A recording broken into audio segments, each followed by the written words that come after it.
Hello friends, good morning to everyone. Today we are learning about SY BCom and the subject is income tax.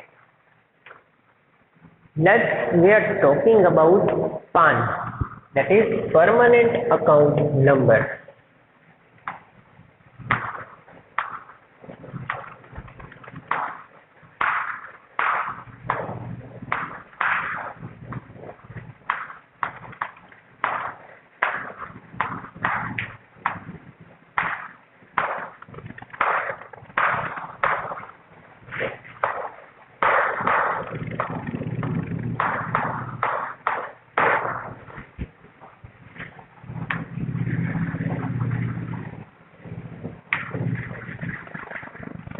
Okay, તો આજ આપણે study કરવાનું છે PAN number. આપણે આગળના લેક્ચરમાં પણ પાનના રિલેટેડ જે કંઈ પણ સેક્શન છે એ આપણે ઓલરેડી કવર કરેલા છે. પણ આ એક આપ્યું છે કે ઇન્ડિવિજ્યુઅલ પરમાનન્ટ એકાઉન્ટ નંબર માટે થઈને કઈ કઈ પ્રોસિજર્સ ફોલો કરવાની થાય, કયા સેક્શન તેની માટે મેન્ટેન કરેલા છે, અને એકચ્યુઅલમાં કહીએ તો કે સ્પેસિફિક જે પ્રોસિજર્સ છે એ ડ્યુરિંગ ધ પાન આપણે ફાઇલ કરવાની થાય એ આપણે આની અંદર ફોલો કરવાની છે. તો બિફોર ઓલ ધેટ આપણે જોઈએ what is permanent account number. હવે એની જરૂરિયાત શું હોય છે, એક્ઝેક્ટલી એની જે નીડ છે. હવે exact use of the PAN number that is permanent account number ક્યારે પડે છે, તો કે જ્યારે આપણે એવા કોઈ પણ ફાઇનાન્શિયલ ટ્રાન્ઝેક્શન હોય, કોઈ ફર્મના રિલેટેડ છે, કોઈ ઇન્ડસ્ટ્રીઝના રિલેટેડ છે, અથવા તો કહી શકીએ કે જે ટેક્સ પેયર છે વ્યક્તિ, તો એને પાન કાર્ડ કરીને એક ડોક્યુમેન્ટ આવે છે, બરોબર છે, એ કઢાવવું જરૂરી છે. શેની માટે, તો કે જ્યારે ટ્રાન્ઝેક્શન્સની લિમિટ 50,000 રૂપિયા કે તેનાથી વધારે જો ક્રોસ થાય ત્યારે, હવે ખાસ કરીને કેવા જે ગવર્મેન્ટ ફિલ્ડ છે એ ગવર્મેન્ટ ફિલ્ડની અંદર 50,000 રૂપિયા ઉપરના જો ટ્રાન્ઝેક્શન થતા હોય તો આવા ટ્રાન્ઝેક્શન્સમાં પરમાનન્ટ એકાઉન્ટ નંબર જરૂરી છે. હવે જો તમે ટેક્સ પેયર છો અને તમારી પાસે પરમાનન્ટ એકાઉન્ટ નંબર છે તો તમારું એક ગુડ ઇમ્પ્રેશન આની અંદર ક્રિએટ થાય છે કે જ્યારે તમે તમારા અકાઉન્ટમાંથી કેશ ટ્રાન્ઝેક્શન ઓર ચેક ટ્રાન્ઝેક્શન, ઓનલાઈન પેમેન્ટ, કોઈ બી મોડ તમારી પાસે અવેલેબલ છે એની અંદર તમે જો આ પ્રકારના 50,000 અપના જો તમે ટ્રાન્ઝેક્શન મેન્ટેન કરો છો ત્યારે તમને આ વસ્તુ ખાસ મેટર કરે છે કે ભાઈ આ પ્રકારના ટ્રાન્ઝેક્શન્સની અંદર ગવર્મેન્ટની વોચ રહે છે. તો આપણે એવું કહીએ કે ભાઈ આવા કરોડો લોકો છે કે જેના 50,000 ઉપર ટ્રાન્ઝેક્શન જનરલી મેન્ટેન થતા હોય. તો આપણે હવે એ કન્સિડર કરવાનું છે કે there are lots of people who are doing their transactions on the limit છે 50,000, on the limit of 50,000 above રૂપીઝના પણ એના જો ટ્રાન્ઝેક્શન હોય તો એવું જરૂરી નથી, that is not necessary કે there are lots of people so that governments are not consider our transactions. પણ જ્યારે તમે તમારા ટ્રાન્ઝેક્શન્સની અમુક લિમિટ, અમુક જે છે લોકો અમુક ખાસ પ્રકારની સિક્યુરિટી ફેકલ્ટી હાયર કરેલી હોય છે, એ સિક્યુરિટી ફેકલ્ટીની વોચ સતત આ પ્રકારના ટ્રાન્ઝેક્શન ઉપર રહે છે. ઓકે, હવે આપણે બીજા પોઈન્ટ ઓફ વ્યૂથી જોવી તો કે તમારા તમામ પ્રકારના બેન્કિંગ ટ્રાન્ઝેક્શન, કેશ ટ્રાન્ઝેક્શન, જો તમે આ તમામ પ્રકારના ટ્રાન્ઝેક્શનને પ્રોપરલી મેન્ટેન કરો છો, જેટલી તમારી ઇન્કમ છે તો એ પ્રમાણેના તમે ટેક્સ પેયર છો, તમે રિટર્ન ફાઇલ કરો છો, બરોબર છે, તો ગવર્મેન્ટના અંડરમાં તમારી એક જે છે ગુડ ઇમ્પ્રેશન ક્રિએટ થાય છે. એની માટે થઈને તમને ગવર્મેન્ટ ઘણા બધા ટેક્સ બેનિફિટ પણ પ્રોવાઈડ કરે છે.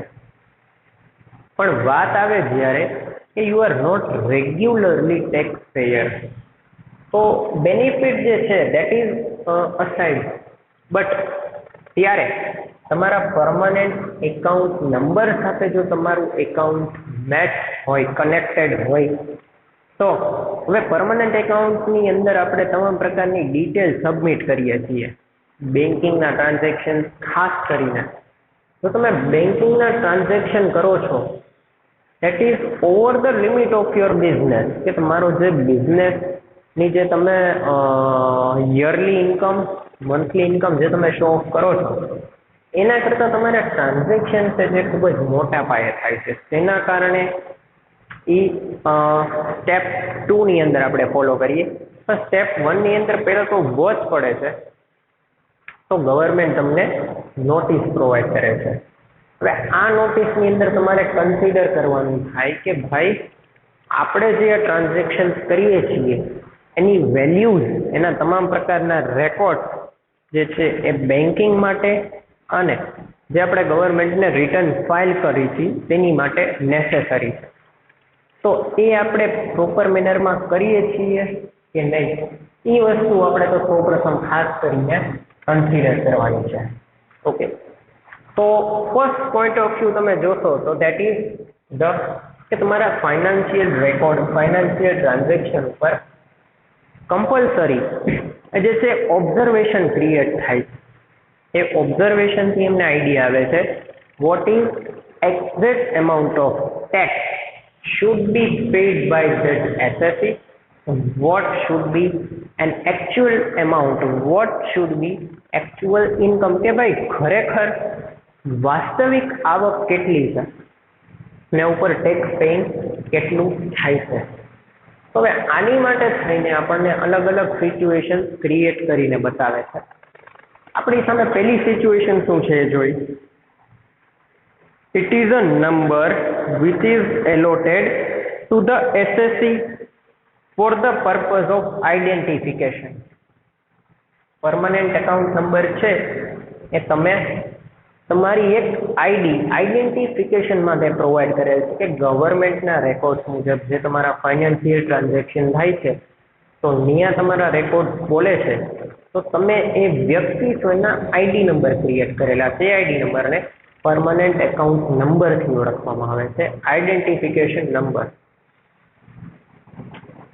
The CBDT has introduced the scheme of allotment of computerized 10-digit alphanumeric characters permanent account number. Central Board of Direct Taxes CBDT એક ઓથોરિટી છે, એના દ્વારા પરમનન્ટ એકાઉન્ટ નંબર જે 10 આંકડાનો છે એની process through, computerised process through આને maintain કરવામાં આવે છે અને પ્રોવાઈડ કરવામાં આવે છે. That is one authenticated process કે જે ખરેખર એક authentic, that is not a waste of time. Fingerprint આ છે બરોબર, that is not that kind of situation, but in any kind of situation your financial transactions are watched under the government security ને દ્વારા એના ઉપર watch રાખવા માટે અહીંયા પ્રોવાઈડ કરવામાં આવે છે. ત્યારબાદ therefore everyone is required to apply for a fresh permanent account number has been allotted an account number earlier. અને એની માટેની જે પ્રોવિઝન છે દેટ ઇઝ અંડર 139A, એની અંદર આની જે પ્રોસિજર છે ફોલો કરવામાં આવે છે. ત્યારબાદ જે સેક્શન્સની અંદર આપણે પ્રોવિઝન ફોલો કરીએ છીએ એમાંની પહેલી છે if any person has taxable income. આપણે અહીંયા એ ડિનોટ કરીએ ઇફ એની પર્સન has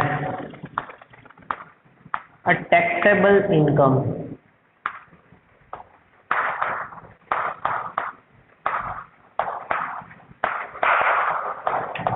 તો સેક્શન્સ ની અંદર આપણે જોવાનું થાય સિચ્યુએશન કે ભાઈ કઈ સિચ્યુએશન્સમાં વ્યક્તિ ટેક્સ પે કરવા માટે થઈને જવાબદાર ગણાય છે. તો પહેલી સિચ્યુએશન છે કે if any person has a taxable income he has not been allotted any permanent account number, then he must apply in a form number 49A before 31st May of the assessment year to the assessing officer for allotment such a number.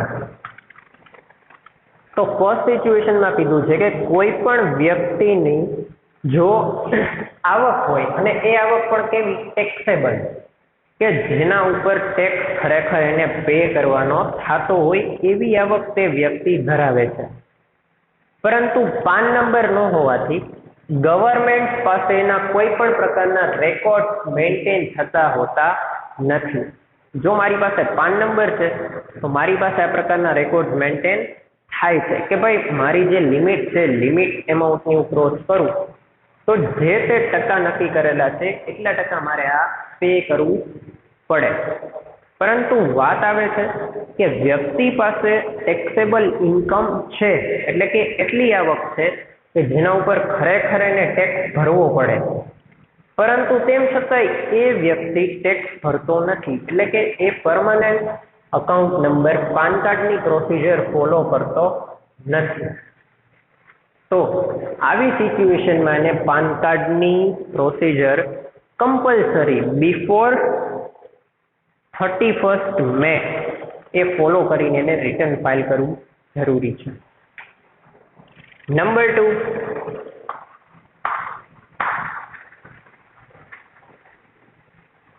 a person whose income is not taxable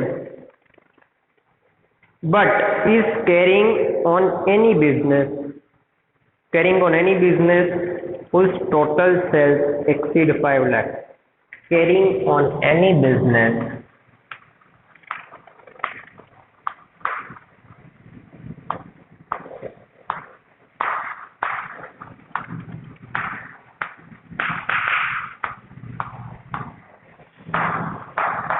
exceeding limit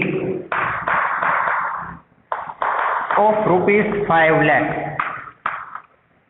હવે આ થઈ આપણી પાસે situation number 2, એટલે કે એની amount જે છે બરોબર છે, a person whose income is not taxable, any income જે છે એ એટલી નથી કે જેના ઉપર આપણે ટેક્સ ભરવો પડે, પરંતુ એનું જે સેલ્સ છે, વેચાણ છે, જે એની ઇન્ડિવિજ્યુઅલ બિઝનેસ છે તેની અંદર એનો સેલ્સનું જે ગ્રોસ રિસિપ્ટ થાય છે એની લિમિટ 5 લાખ રૂપિયા વધી જાય છે. તો આ વ્યક્તિ જે છે એને પણ પાન કાર્ડ માટે થઈને રજીસ્ટ્રેશન કરીને એની પ્રોસેસ ફોલો કરવી જરૂરી છે. સિચ્યુએશન ખાસ સમજવાની છે. એની ઇન્કમ જે છે એ 5 લાખથી ઓછી છે, એટલે કે ટેક્સેબલ નથી, પરંતુ એનું જે સેલ્સ છે જે તે બિઝનેસની અંદર છે તો બિઝનેસની ઇન્કમ ઉપર પણ આપણે રિટર્ન ફાઇલ કરી શકીએ છીએ. તો એ જે છે સેલ્સની રિસિપ્ટની લિમિટ એ વધી જાય છે 5 લાખ કરતા વધારે. આવી સિચ્યુએશનમાં એને બિઝનેસ રિટર્ન ફાઇલ કરવું જરૂરી છે. And if their income is exceeding worth ₹5 lakh, then that person is a SSA, known as a taxpayer person. કે 5 લાખથી વધે છે લિમિટ તો જે તે વધે છે એ આવક ઉપર એનો ટેક્સ કન્સિડર થાય. So the second situation આપણી પાસે છે carrying on any business exceeding limit of ₹5 lakh. Number 3, if he is required to furnish a return of income, charitable trust. Required to furnish return of income. Required to furnish return of income.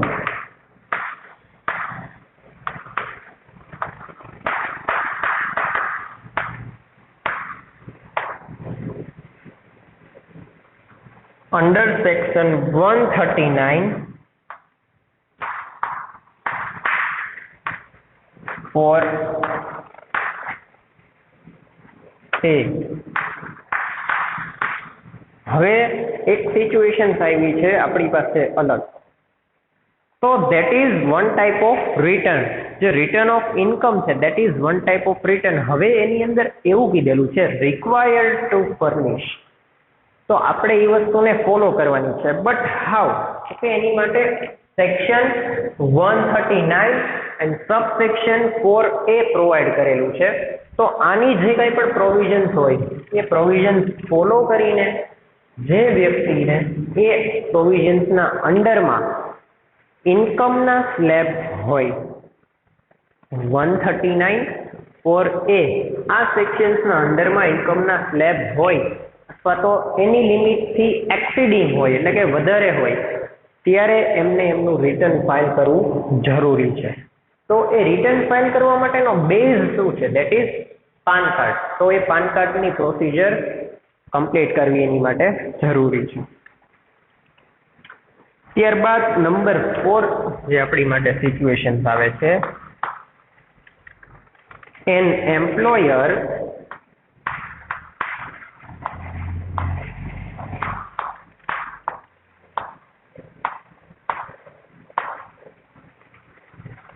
who is required to furnish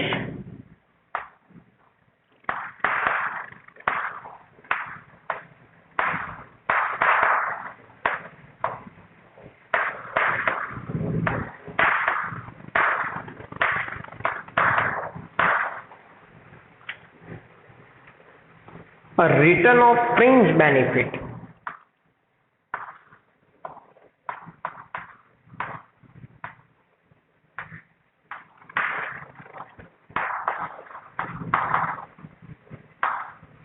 હવે આ હેડના અંડરમાં જો એની ઇન્કમની limit exceed થતી હોય, exceed the limit which is decided under the fringe benefit. હવે એની first સિચ્યુએશન્સમાં કીધું હતું કે has a taxable income.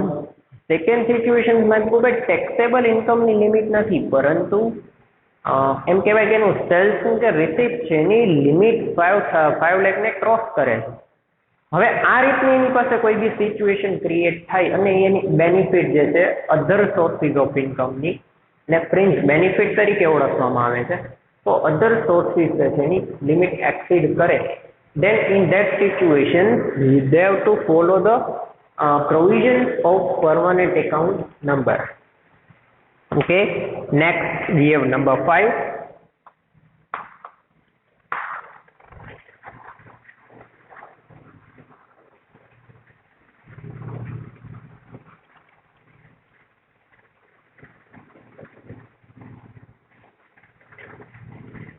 A person who is entitled to receive any sum, a person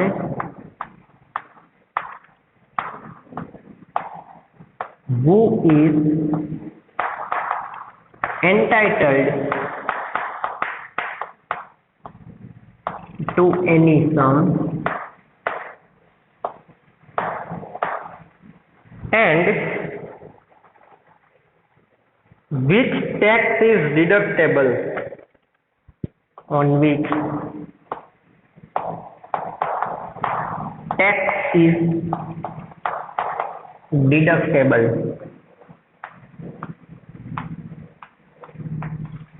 હવે આ થોડી ડિફરન્ટ સિચ્યુએશન્સ આપણી પાસે છે.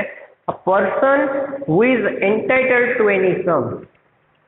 વ્યક્તિ કોઈ એવી આવક ધરાવે છે કે જેની અંદર આપણે જે રીતે ટેક્સેબલ ઇન્કમની અમાઉન્ટ ફિક્સ કરેલી હોય કે ભાઈ આટલી અમાઉન્ટ ક્રોસ થાય ત્યારે વ્યક્તિ ટેક્સ પે કરવો જરૂરી છે. હવે એમાઉન્ટ ક્રોસ થાય સપોઝ, તો એ વ્યક્તિ પાસે એટલી એમાઉન્ટ છે on which tax is deducted કે ભાઈ એના ઉપર ખરેખર એને ટેક્સ પે કરવો પડે, otherwise he has to pay the amount of tax. 5 lakh આપણે એક લિમિટ ડિસાઇડ કરેલી છે. તો એની પાસે કોઈ બી એવો સોર્સિસ છે કે ઈ જે એમાઉન્ટ છે એના ઉપર ટેક્સ ખરેખર ચાર્જ થાય છે. તો આવી સિચ્યુએશનમાં એને પાન કાર્ડની પ્રોસિજર ફોલો કરવી જરૂરી છે. જો એમાઉન્ટની લિમિટ એ ડિસાઇડ કરેલા રેટથી જો ક્રોસ થઈ જતી હોય, વધતી હોય, at its level of increase, then he should have to follow the procedure of PAN. ત્યારબાદ condition number 6.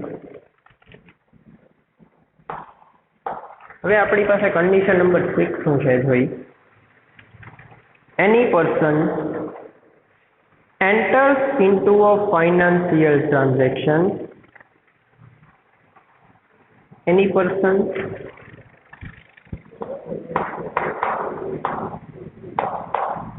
enters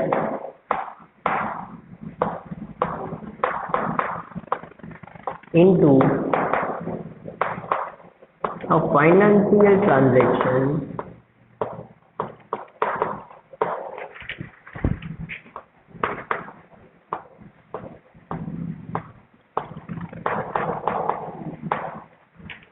and aggregate amount 2,50,000.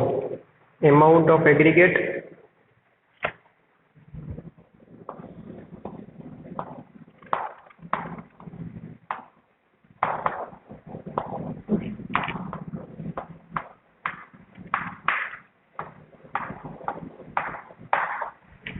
હવે ટ્રાન્ઝેક્શન્સ માટે જે થઈને એક લિમિટ પ્રોવાઈડ કરેલી હોય કે ભાઈ હવે આની અંદર જે ચર્ચા કરી છે એની પર્સન એન્ટર ઇનટુ અ ફાઇનાન્શિયલ ટ્રાન્ઝેક્શન. તો બિઝનેસની અંદર જો તમે કન્સિડર કરો તો ઘણા મોટા પાયાના ફાઇનાન્શિયલ ટ્રાન્ઝેક્શન જનરલી થતા હોય. હવે આપણે એક અલગ પોઈન્ટ ઓફ વ્યૂથી ડિસ્કસ કરીએ કે ભાઈ એગ્રીગેટ એમાઉન્ટ 2,50,000 જે છે એને ક્રોસ કરે ત્યારે ઓકે એની પર્સન એન્ટર્સ ઇનટુ અ ફાઇનાન્શિયલ ટ્રાન્ઝેક્શન, નાણાકીય વ્યવહાર થતો હોય, ફાઇનાન્શિયલ ટ્રાન્ઝેક્શન થાય, એની એગ્રીગેટ લિમિટ જો 2,50,000 થી વધી જાય, the amount increasing up to 2,50,000 within one financial transaction, then he shall apply for allotment of permanent account before the end of such financial year. જો આ ટ્રાન્ઝેક્શન ઉપર વોચ કરવામાં આવે, it is penalized, so that he should have to apply for the PAN process. ત્યારબાદ next છે government specified authority. Central government specified કરેલી છે number 7.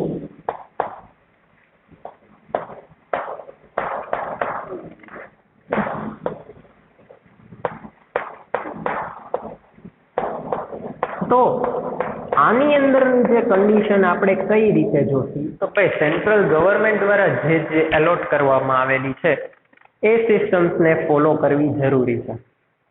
પહેલી છે એક્સપોર્ટ અને ઇમ્પોર્ટના બિઝનેસ સાથે જે જોડાયેલા છે. તો જનરલી આપણે કાઉન્ટ કરીએ તો એક્સપોર્ટ અને ઇમ્પોર્ટની અંદર ટર્નઓવર લાખોમાં થતા હોય છે. તેમ છતાંય લોકો ટેક્સ પે કરવાનું અથવા તો રિટર્ન ફાઇલ કરવાનું કોઈ બી રીઝનથી અવોઇડ કરે છે. તો એની જગ્યાએ they will apply for the PAN procedure. Otherwise શું થાય છે કે ભાઈ જ્યારે ઇન્કમ ટેક્સ ડિપાર્ટમેન્ટ જે છે એ આના ફાઇનાન્શિયલ ટ્રાન્ઝેક્શન વેરીફાઈ કરે છે અને જો ટેક્સ પે કરવાની જે લિમિટ હોય એના કરતા ઇન્કમ જે છે એ વધી જતી હોય તો વધેલી ઇન્કમ જ્યાં સુધી તમે ટેક્સ ભરેલો નથી એટલા તમામ સમયગાળા દરમિયાનનો ટેક્સ ને ટેક્સ ઉપર 1% to 5% જે છે એ એક્સ્ટ્રા ઇન્ટરેસ્ટ ચાર્જ કરે છે. તો તમારે એ બી પે કરવું પડે છે અને ગવર્મેન્ટ રેકોર્ડ મુજબ થાય પેનલ્ટી છે તમારે પેનલ્ટી પણ પે કરવી પડે છે. Seeking registration under Central Excise Rule number 3, seeking registration under the Service Tax Rule and seeking registration under the Central Sales Tax. 3 ડિપાર્ટમેન્ટના અંડરમાં જો તમે આવો છો તો તમારે કમ્પલસરી પરમાનન્ટ એકાઉન્ટ નંબરની પ્રોસિજર ફોલો કરવી પડે છે. એ કયા 3 ડિપાર્ટમેન્ટ છે? વેરી ફર્સ્ટ સેન્ટ્રલ એક્સાઇઝ રૂલ્સના department according, number 2 service tax રૂલ્સના department according, central sales tax act otherwise આપણે એને કહી શકીએ general sales tax law of tax. તો આની માટે થઈને આપણે પાન પ્રોસિજર ફોલો કરવી નેસેસરી છે. અને લાસ્ટ છે 8 જે છે the income tax officer may allot two any other person by whom tax is payable even without an application. Without application tax pay કરવો પડે છે. ધેટ ઇઝ આ રેર કેસીસની અંદર હોય છે કે ભાઈ ઇન્કમ ટેક્સ ઓફિસર્સ છે તો જેના ઓલરેડી તમામ પ્રકારનો ડેટા જે છે ઇન્કમ ટેક્સ ડિપાર્ટમેન્ટ પાસે રહેલો હોય છે. Otherwise, every situation creates high that it will create some misfiction. Then it is crime. So that in this situation, if we are doing job as a income tax officer or in the conditions which will describe in this, the income tax officer may allot to any other person by whom tax is payable even without an application. Application સિવાય પણ જો આવી રીતની procedure follow થતી ન હોય એટલે કે રૂલ્સ રેગ્યુલેશન્સ અને પોલિસીના અગેન્સ્ટમાં જો આ વર્ક થતું હોય and person is liable for that. So he should be apply for permanent account number procedure and have to follow that system. તો આપણી પાસે આટલી સિચ્યુએશન્સ છે જેની અંદર આપણે પરમેનન્ટ એકાઉન્ટ નંબરની પ્રોવિઝન ફોલો કરવી જરૂરી છે. Thank you.